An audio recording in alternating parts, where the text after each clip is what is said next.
Jess! Laisse-moi finir, là. Je veux finir mon chapitre. Mais oui, mais c'est parce que Michel Marino est à la bibliothèque, puis elle t'attend. Pour vrai? Es-tu là? Oui? Ah oui, vas-y, Mais vite. je veux ça, c'est correct? Ah oui. Bye! Bonjour Michel, Bonjour. bienvenue à J'étais en action. Ça fait plaisir. J'ai su qu'avant de devenir auteur, tu as touché à la médecine, l'histoire de l'art, tu as aussi étudié l'art, la traduction. Comment expliquez-vous ce détour avant d'arriver à votre but? Moi, j'ai l'impression qu'un écrivain, c'est souvent quelqu'un de très curieux, quelqu'un qui s'intéresse à plein de choses, quelqu'un qui voudrait vivre plein de vies différentes, mais qui n'y arrive pas dans une seule vie. Donc, je pense que les détours, en fin de compte, c'était une façon pour moi d'essayer différentes choses pour finalement me rendre compte que ce que j'aimais, c'était écrire. OK, bien parlant de curiosité, est-ce que vous avez d'autres projets d'abord pour découvrir de nouvelles choses? J'ai des projets d'écriture, certainement. J'ai plein de romans commencés et qu'il faudrait que je mène jusqu'à terme, disons. Mais j'ai des projets pour longtemps. Encore des romans jeunesse? Des romans jeunesse, des romans pour adultes, des albums pour petits-enfants. Donc, c'est assez diversifié. Oui. J'ai su que quand vous étiez plus jeune, vous lisiez 15 romans par semaine. Est-ce que c'est vrai? Je ne les ai jamais comptés. Il y a certainement des semaines où j'ai dû en lire 25 ou 30 ou 50. L'été, tout ce que je faisais avec mes amis, c'est qu'on allait à la bibliothèque, on se prenait des livres, on s'installait chez une, on lisait toute la journée, puis le lendemain, on allait lire chez quelqu'un d'autre, puis le lendemain, quand on avait fini nos 25 livres, on allait les changer. Donc, oui, je lisais vraiment beaucoup. Encore maintenant, mais moins. Est-ce que le fait de traduire les textes des autres, ça a contribué à vous faire devenir écrivaine? Ben, tu vois, j'ai commencé. Bon, l'intérêt que j'avais pour les livres m'a fait travailler dans l'édition pendant une douzaine d'années avant que j'écrive, mais je corrigeais des textes. J'ai commencé à faire de la traduction à peu près en même temps que j'ai commencé à écrire. Et avant de publier mes romans, je traduisais des choses vraiment très plates en soins infirmiers ou des rapports de compagnie ou des choses comme ça. Et après ça, dès que j'ai commencé à écrire, j'ai commencé à traduire des romans. Et ça, je trouve ça beaucoup plus intéressant. OK. Présentement, vous faites la tournée de plusieurs écoles du Québec. Oui. Est-ce que vos lecteurs et lectrices que vous rencontrez, est-ce que c'est en eux que vous puisez votre inspiration? L'inspiration, je la trouve un peu partout, entre autres parmi les lecteurs et les lectrices que je rencontre, mais pas uniquement là. Mais ce que je sais, c'est que je vais chercher de l'énergie, par contre, chez les lecteurs et les lectrices que je rencontre dans les écoles un peu partout. De l'énergie, de l'enthousiasme, le goût de continuer à écrire pour eux autres et tout ça. Donc, pour moi, c'est bien important, ces rencontres-là. Je pense que sinon, parce que le métier d'écrivain, c'est vraiment un métier solitaire. Tu es tout seul chez vous, avec tes papiers, ton ordinateur, tes dictionnaires, tes personnages et tout ça. Et il y a toujours, en tout cas pour moi, dans chacun de mes livres, un moment où je doute, où je me dis, oh, c'est pas intéressant comme histoire. Qui est-ce qui va vouloir lire ça? Qui est-ce qui va vouloir, tu sais? Et où j'ai l'impression que j'aurais le goût de laisser tomber. Dans ce temps-là, est-ce que tu demandes l'avis de ta famille ou es-tu quelqu'un pour... tu te fies juste sur toi-même? J'ai tendance à me fier juste sur moi-même, mais ça m'est arrivé, c'est sûr, d'aller puiser des opinions et tout ça, mais c'est pas ça pour moi le plus important. Mais par contre, aller dans des écoles et rencontrer des jeunes, même si c'est pas sur le livre sur lequel je suis en train de travailler, mais qui me donnent leurs impressions, leurs opinions sur ce que j'ai fait avant, j'ai vraiment l'impression de refaire un plein d'énergie dans ce temps-là. Eh bien, est-ce qu'à l'inverse, vous sentez que vous exercez un certain pouvoir sur les jeunes, dans le sens que vous nous influencez parce que c'est super facile de s'identifier à vos personnages? Ben, je suis bien contente de savoir que c'est facile de s'identifier au personnage. C'est sûr que j'ai conscience que ce que j'écris peut être important pour certaines personnes. Pas nécessairement pour tout le monde. Je pense qu'il y en a, bon, probablement que ça n'intéresse pas. D'autres qui vont lire, puis bon, juste pour passer le temps et tout ça. Mais je sais, moi, je me fie à comment je réagissais quand j'étais adolescente. Il y a des livres qui m'ont beaucoup influencé, changé, qui ont été importants pour moi, qui ont déterminé ce que je suis maintenant, ce que je pense, comment je réagis, ce que je trouve important dans la vie, ce que je trouve moins important. Et j'ai l'impression que ça peut être la même chose pour certains jeunes.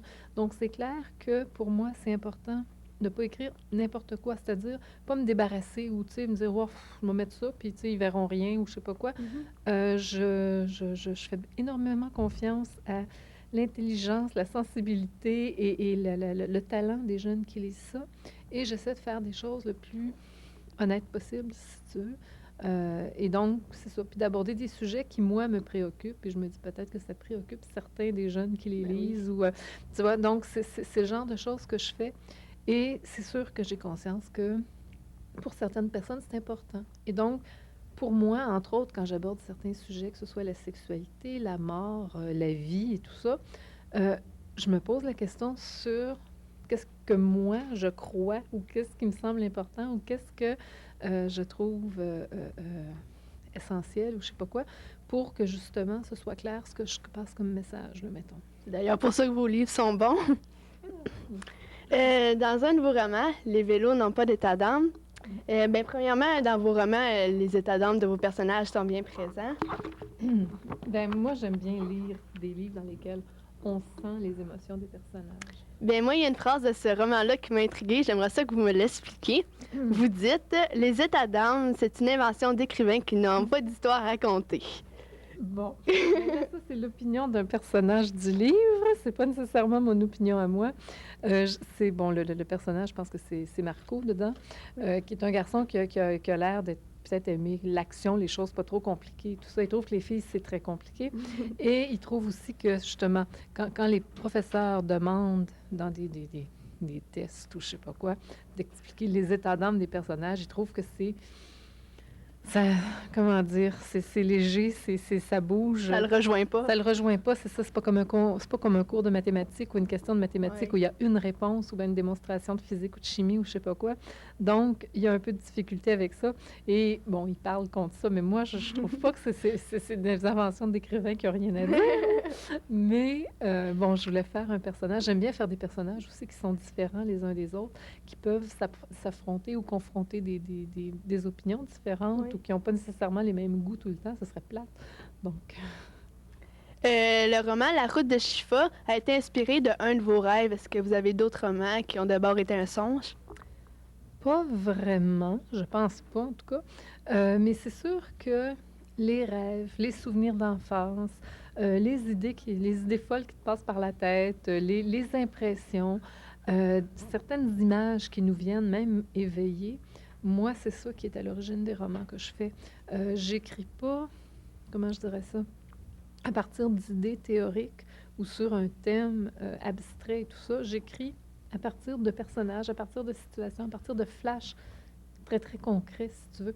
Donc, c'est ça, c'est des images qui peuvent être dans un rêve, qui peuvent être imaginaires, qui peuvent être quelqu'un que je vois sur la rue ou toutes choses comme ça. Est-ce que quand vous avez ces flashs-là, automatiquement, vous savez, ah, ça va être dans mon roman, ou c'est plus tard, quand vous vous mettez à l'écriture, vous dites, ah, ben oui, ça ferait du sens? Ça dépend, OK? Il y en a pour lesquels c'est clair, c'est comme, OK, je tiens une histoire, je tiens un personnage, c'est qui cette personne-là? Je vais en savoir plus long, je vais explorer son univers et tout ça, et je sais que je vais en faire un roman. Par contre, il y a d'autres éléments qui sont... Au début, je trouve qu'un roman, là, ça ressemble à un feu d'artifice. Tu as des flashs un peu partout qui se relient pas nécessairement les uns aux autres. Et à un moment donné, oups, là, ça se place et ça finit par avoir de l'allure et une forme et tout ça. Et là, tu le mets. Puis là, évidemment, il y a plein d'autres affaires qui se greffent à ça. Et entre autres, quand on fait un roman, on est dans une espèce d'état de perméabilité très, très grand. Et moi, ce qui me fascine, c'est que chaque fois que je fais un roman ou que je suis plongée dans une histoire ou des personnages, il y a plein d'éléments de ma vie extérieure là, qui se rapportent au roman. J'entends une chanson, puis je me dis « Ah, mais ils sont en train de parler de mon roman » et j'en mets un bout dans le livre. Ça s'est produit dans la route de Schlifa, ça s'est produit dans Cassiope que je l'avais fait avant. Ou bien je vois un film qui me fait penser à mes personnages. C'est pas la même chose, je copie pas, mais on dirait qu'au moment où je suis plongée dans ça, il y a un paquet de coïncidences, il y a un paquet de hasards, mais que tout converge vers la même chose et je me nourris, et je nourris le roman de toutes ces choses-là qui se produisent autour, mais je me promène pas en disant où est-ce que je vais chercher des idées, où est-ce que... C'est plus un état d'écoute, je dirais, et de perméabilité, comme je disais, plutôt qu'un état de recherche. Là. Parlant de coïncidence, dans deux de vos romans, Les vélos n'ont pas d'état d'âme et La route de Shifa, vos deux personnages principaux doivent s'intégrer dans une nouvelle école. Est-ce que c'est un parallèle avec votre vécu? Pas du tout. J'ai jamais eu à faire ça. J'ai toujours été dans quelque chose de très stable. Je suis née à Montréal, j'ai grandi à Montréal, j'ai toujours vécu à Montréal, pratiquement toujours dans le même quartier. Donc, j'ai pas eu à faire ça.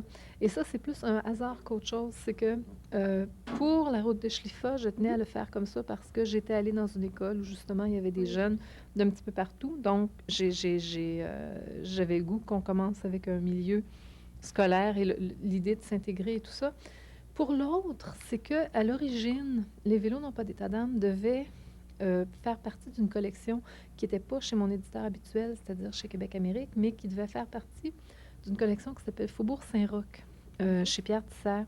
Et tout ça, tous les livres de Faubourg Saint-Roch se passent comme dans des polyvalentes ou dans une polyvalente en particulier et tout. Et donc, mon histoire, je l'ai inventée pour qu'elle puisse entrer dans cette histoire-là. Et c'est pour ça que ça commence avec une polyvalente et quelqu'un qui veut s'intégrer.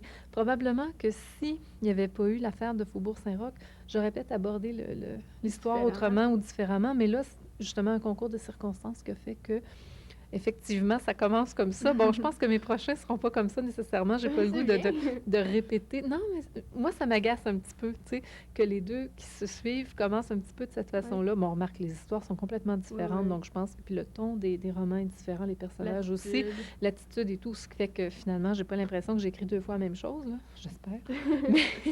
mais il reste que j'avais conscience que le début était un peu, en tout cas, qu'il y avait moyen de les rapprocher beaucoup. Et ça m'agace, parce que moi, quand je lis, comme lectrice, je lis énormément. Donc, quand je lis des romans, ça m'agace de voir qu'un auteur reprend les mêmes formules ou je sais pas quoi, là, tu sais. Il y a certains auteurs que j'aime bien, ou dont j'ai beaucoup aimé les premiers romans que j'ai lus d'eux autres. Oui. Mais là, après ça, tu lis un deuxième, tu dis « Ah, mon Dieu, ça se ressemble. » T'en lis un troisième, tu dis « Ben franchement, là, c'est tout le temps la même affaire. » Ou ils ont tout le temps la même façon de présenter les, je sais pas moi, les histoires d'amour, entre autres. Je suis très sensible aux histoires d'amour, donc j'essaie de voir comment c'est fait. Et puis les personnages ont toujours les mêmes personnalités. Bon, elle change les noms, elle change les professions, mais finalement, le restant, c'est pareil. Ça me déçoit énormément, donc je voudrais pas faire ça. OK, tantôt, vous m'avez parlé que pour la route de Shifa, vous avez rencontré des élèves de différentes nationalités. Comment vous avez trouvé ça, travailler avec des adolescents pour construire un roman? Mon Dieu, j'aimais ça. Mais remarque que, là, il faut s'entendre, OK? J'ai fréquenté, j'ai interrogé des adolescents, je leur ai posé des questions, je les ai observés réagir. Il y en a à qui j'ai fait lire le manuscrit et tout ça. Mais le livre, puis l'histoire, c'est moi. OK, oui, c'est ça. Je suis quelqu'un de très individualiste. Les histoires, il faut qu'elles viennent de moi, il faut qu'elles me touchent moi, et j'ai pas tendance à prendre beaucoup les opinions des gens ou à aller chercher les opinions ou à demander des conseils ou et tout ça. Il faut que ce soit mon affaire. Et la création, puis des fois, j'aurais beaucoup de difficultés même à justifier certaines choses, mais pour moi, c'est clair qu'il faut que ce soit là pour l'ensemble, pour la cohésion, pour le... Donc, vous vous fiez à votre bon sens, puis le résultat est là. Voilà, je me fie, puis si je fais des gaffes, bien, j'en suis responsable. Si je fais des bons coups, j'en suis responsable aussi. Alors, je pense que ça, c'est important à un moment donné, d'être capable... Bon, évidemment, tout le monde ne fonctionne pas de la même façon. Il y a des gens qui fonctionnent bien en équipe, puis heureusement, parce qu'il y a des métiers où il y a des activités qui demandent qu'on fasse des choses ensemble. D'autres qui sont plus solitaires, comme je disais tantôt. Pour moi, l'écriture, c'est quelque chose de solitaire. C'est là que je suis capable de réfléchir, justement, puis de faire agir mes choses. Puis en même temps, je sais très bien que on passerait un des romans, mettons, à travers une grille de perfection. Je sais pas quoi, c'est pas parfait, là. Mais c'est comme la vie, puis c'est comme le monde. L'être humain n'est pas parfait non plus. Voilà. Fait que moi, je pense que ce qui est important, c'est que chaque livre se tienne, que ce soit cohérent, que ce soit un univers en soi, qu'on ait l'impression que les personnages sont pas juste là par parure, là, si tu veux, mais qui vivent même en dehors du roman. Mais là, ils sont là pour ça.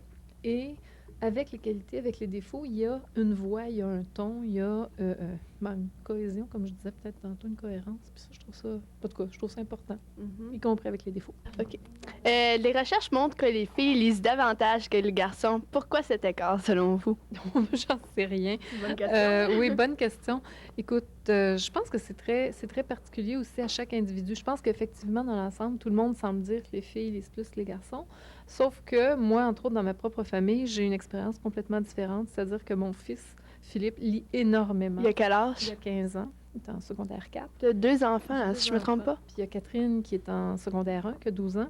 Et, bon, Catherine lit aussi, mais elle lit des documentaires, elle lit des livres de recettes, elle lit des trucs sur les animaux et tout ça. Un peu des romans aussi, mais c'est pas une dévoreuse de livres, là, comme Philippe. Et puis, donc, mon expérience, c'est ça, me montre que c'est pas toujours pareil. Alors, je sais pas. C'est à chacun? C'est à chacun. Je sais pas si c'est parce que la lecture, c'est souvent perçu comme par opposition à peut-être l'action, le sport et tout ça, puis que les garçons sont souvent vus comme plus portés là-dessus. Mais encore là, moi, je trouve ça difficile et très, très embêtant de faire des généralisations comme celle-là parce que quand tu arrives dans les individus, ça marche plus, là, tu sais. Donc, je trouve ça... Tu disais que ton fils lisait beaucoup. Est-ce qu'il a un intérêt particulier pour l'écriture? Est-ce que tu penses qu'il va suivre ton chemin? J'ai pas l'impression. Il veut enseigner, lui. Alors, il aimerait s'enseigner l'histoire. Mais je pense, bon, il déteste pas faire de l'écriture à l'école et puis tout ça. Comme là, il y avait une production écrite à faire, je pense que c'est la semaine passée, une nouvelle fantastique. Et puis, il était fier de son coup parce qu'il trouvait qu'il avait une bien bonne idée. Puis, puis là, il s'en voulait, il avait oublié son brouillon à l'école, puis il aurait voulu que je le lise et tout. Oui. Donc, de temps en temps, c'est sûr que ça va, mais ça dépend des sujets. Puis je pense qu'il m'a déjà dit que l'écriture comme telle, ou vivre de ça, il n'aimerait pas ça. Mais par contre, c'est sûr que le monde des livres, ça l'intéresse quand même. Quand vous écrivez un roman, est-ce que vous êtes plus à l'aise avec un personnage principal de sexe féminin ou masculin? Ça n'a pas d'importance pour moi. C'est étrange parce qu'avant d'écrire, j'avais l'impression que je me sentirais plus à l'aise avec une fille. Et d'ailleurs, mon premier roman, Cassiopée, L'été polonais, j'avais mis en scène une fille, puis même une fille qui ressemblait pas mal à l'adolescente que j'étais, mettons, quand j'étais adolescente.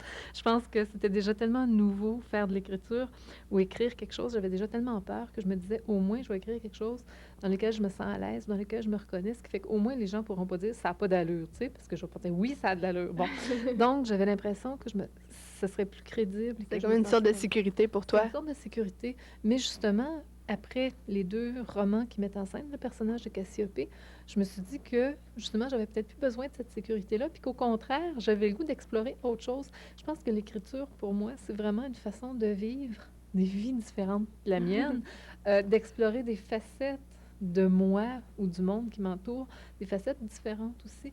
Donc, entre autres, me prendre pour un gars ou me mettre dans la peau d'un personnage gars, je trouve ça fascinant. Mais j'imagine que dans une scène d'amour, ça doit pas être évident. Oui, autant, je sais pas. Je dois être capable de me dédoubler ou je sais pas quoi, mais j'ai pas de problème avec ça. Ma crainte, c'était que les gars disent « ça tient pas debout, ça n'a pas d'allure, etc., etc. » Puis ça n'a pas l'air d'être ça, la réaction. Ils réagissent bien. Ils réagissent bien, puis bon, les personnages de gars leur semblent corrects aussi, puis tout ça. Et je pense que, ben, de la même façon, tantôt, quand on disait les filles lisent plus que les gars, Oui. de la même façon, je pense que le piège, ce serait plus d'essayer de faire, mettons, un gars qui ressemble à tous les gars ou à la moyenne des gars ou une fille qui ressemble à la moyenne des filles. Ça veut Chacun rien, leur c'est ça, ça veut rien dire. Tu sais, je veux dire, il n'y a personne qui ressemble à tout le monde, ce serait plate pour mourir. Donc, je pense que quand je bâtis mes personnages, je m'arrange pour, encore une fois, qu'ils soient crédibles ou qu'ils se tiennent eux autres mêmes, justement, avec leurs qualités, leurs défauts, et que les gens puissent y croire, que ce soit un gars ou que ce soit une fille. Et je suis certaine qu'il y a des personnages de filles qui pourraient être plus loin de moi que certains personnages de gars que je fais, tu comprends? Oui, oui. Donc, finalement, j'ai pas de difficulté à changer de sexe. C'est quoi l'ambiance idéale pour un écrivain pour laisser libre cours à l'imagination? L'ambiance idéale. Bon, moi, premièrement, quand j'invente mes histoires, il faut que je bouge. OK? Je peux pas être assise devant mon ordinateur et regarder l'écran. Là, il n'y a rien qui m'inspire moins, là, d'une certaine façon.